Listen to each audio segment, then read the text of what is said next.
जय श्री कृष्ण, जय श्री राम। स्वागत है आपका आपके अपने चैनल कुंडली शास्त्र में। मैं हूं आपका साथी एस्ट्रोलॉजर रतन सिंह।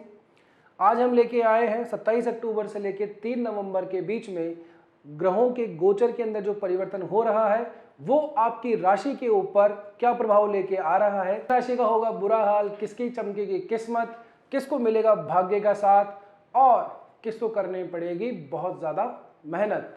जी हाँ, सिर्फ इतना ही नहीं, आपके धन, कार्य, व्यापार, व्यवसाय, प्रेम, स्वास्थ्य के बारे में हम आज जानेंगे। साथ ही मैं लेके आया हूं एक आपकी राशि के लिए महा उपाय, वो उपाय जिसको करने से आपके जीवन में जो ग्रहों से संबंधित समस्याएं हैं वो बहुत जल्दी चुटकी बजाते ही दूर हो जाएगी।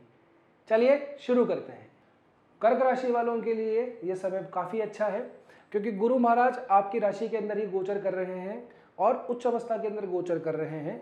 और अभी ही अगर हम देखें तो पंचम भाव के अंदर मंगल महाराज स्वराशि राशि के आ चुके हैं और बुध महाराज भी साथ में इनके युति बना रहे हैं।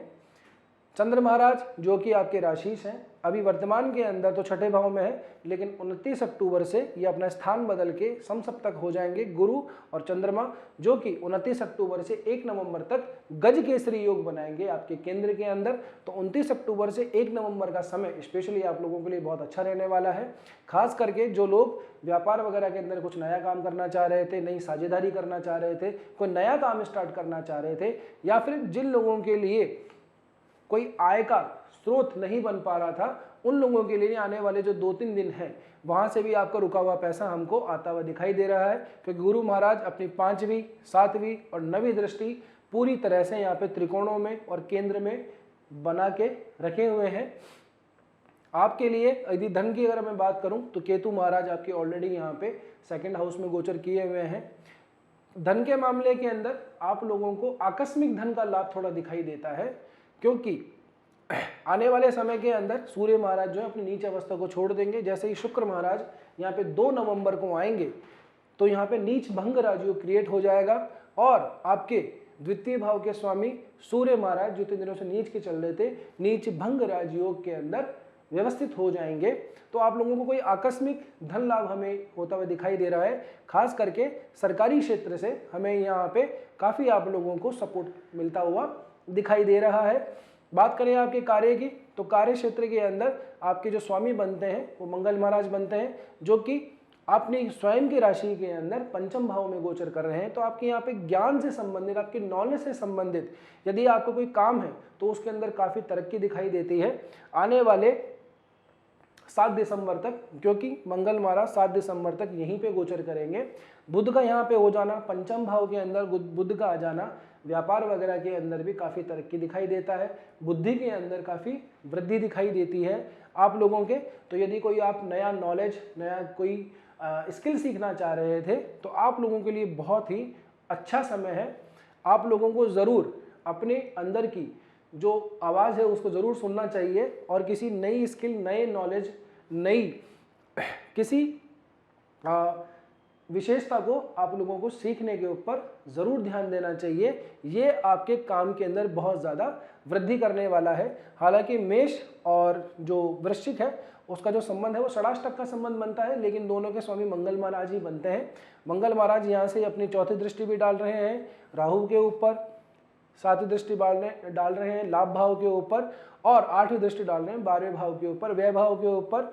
आपके 12वें भाव के जो स्वामी हैं वो मंगल महाराज के साथ में ही यहाँ पे गोचर किए हुए हैं। तो व्यय अगर आपका होता भी है तो वो भी आपको कहीं ना कहीं लाभ ही पहुँचाने वाला है। इसके बाद में बात करूं व्यापार वगैरह की तो व्यापार की मैंने आपको बताई है। चंद्र महाराज जैसे यहाँ पे आएंगे तो आने वाले जो 2-3 दिन हैं वो आप लोगों के लिए स्पेशली 29 अक्टूबर से 1 नवंबर तक का समय, जब चंद्रमा यहाँ पे आ जाएंगे, एक गज केसरी योग का निर्माण होगा, तब वो समय आप लोगों के लिए बहुत ज़्यादा श्रेष्ठ रहने वाला है। बात करें आपके प्रेम संबंधों के अंदर तो प्रेम संबंधों के अंदर भी आप लोगों को एक नई ऊर्जा का एहसास होगा। बस इतना अवश्य ध्यान रखिए क्योंकि मंगल महाराज एक क्रूर ग्रह हैं तो आप लोगों को थोड़ा सा क्रोधी, थोड़ा सा गुस्सैल बना सकता है। तो अपनी वाणी के ऊपर, अपनी भाषा के ऊपर थोड़ा सा नियंत्रण रखिएगा। हो सकता है कि आप नॉर्मली हंसी मजाक के अंदर भी अगर आप कोई अपशब्दों का प्रयोग करें तो वो भी सामने वाले आपके पार्टनर को चुभ सकता है। तो अपनी वाणी को, अपनी भाषा को थोड़ा सा नियंत्रित रखिए और छोटी छोटी बातों पे तनाव पैदा मत कीजिए। बाकी आप लोगों के लिए ये थोड़ा बहुत समय फिर भी ठीक रहेगा, क्योंकि पंचम भाव के अंदर बुध महाराज, बुध महाराज अपने आप में एक शुभ ग्रह माने जाते हैं। तो आप लोगों के प्रेम संबंधों के अंदर तो वो उच्चता दे सकते हैं, बशर्त बस यही है अपनी भाषा को, अपनी वाणी को थोड़ा सा नियंत्रण में रखें। क्रोध में आकर के कोई गलत बात आप कह दें तो उससे बहुत बड़ा तनाव पैदा हो सकता है। बाद में आपको पछताना पड़े कि ये बात मैंने यूं ही कही थी, मजाक में कही थी, मैंने इतना ध्यान नहीं दिया। लेकिन एक रिश्ते को खराब होने में बस ज़रा सा ही समय लगता है। बात करें आपके स्वास्थ्य वगैरह पे, तो स्वास्थ्यगत चीज़ों से हमें देखें तो खास कोई परेशानी आप लोगों को दिखाई नहीं दे रही है, क्योंकि छठे भाव के जो स्वामी हैं गुरु महाराज, वो उच्च अवस्था के अंदर ऑलरेडी चल रहे हैं। हालांकि दृष्टि संबंध कोई बना नहीं रहे हैं, ना ही किसी पाप ग्रह का कोई डायरेक्टली हमारे पास में इम्पैक्ट आ रहा है, अगर हम शनि को छोड़ दें। क्योंकि शनि महाराज के यहाँ पे आपके 10वीं दृष्टि पड़ती है, तो आपको थोड़ा सा नसों से संबंधित कोई चीज़ें थोड़ी सी आपको दिखाई देती हैं। थोड़ा मूड स्विंग और थोड़ी सी चिंता और ओवर थिंकिंग जैसी समस्याएं भी हो सकती हैं आपको, लेकिन वो ज़्यादा दिन की नहीं है। 29 तारीख के बाद में 29 अक्टूबर से आपको इन चीज़ों के अंदर काफ़ी राहत मिलेगी।